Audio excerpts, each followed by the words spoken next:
আমরা কৃষ্ণনগর রাম ঠাকুর সেবা মন্দির কমিটির পক্ষ থেকে প্রথমে সবাইকে জানাই সার্বিক শুভেচ্ছা এবং অভিনন্দন।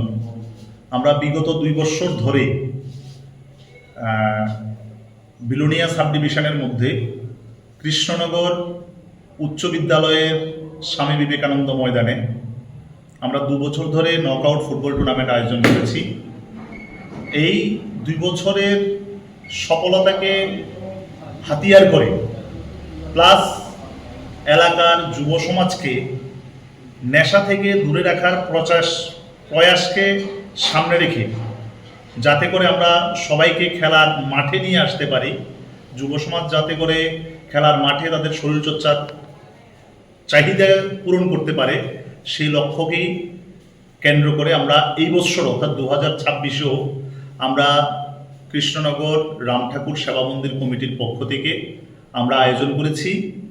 বহু প্রতীক্ষিত ফুটবল টুর্নামেন্ট 2026, যেখানে বিগত বছরগুলোতেও আমরা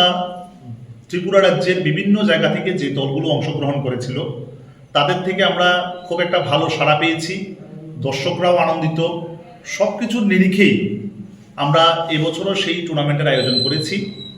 তো আমরা আজকের এই প্রেস মিট করার মূল উদ্দেশ্য হচ্ছে আপনাদের মাধ্যমে সারা ত্রিপুরাবাসীর কাছে আমরা বার্তা দিতে চাই যে বিগত দিনের তুলনায় এই বছরও যাতে করে যে সমস্ত ফুটবল ক্লাব বা ফুটবল প্রেমী যারা আছেন সবাই যাতে আমাদের এই টুর্নামেন্টকে সার্বিক সহযোগিতা করেন অংশগ্রহণের মাধ্যমে, আমরা এটাই আশা রাখছি। ফুটবল টুর্নামেন্টে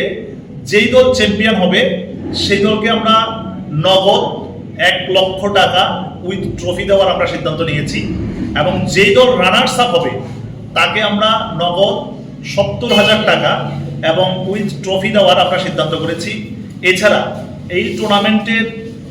যারা বেস্ট গোলদাতা, বেস্ট গোলকিপার বা বেস্ট প্লেয়ার সেই অ্যাওয়ার্ডগুলোও থাকবে আমাদের।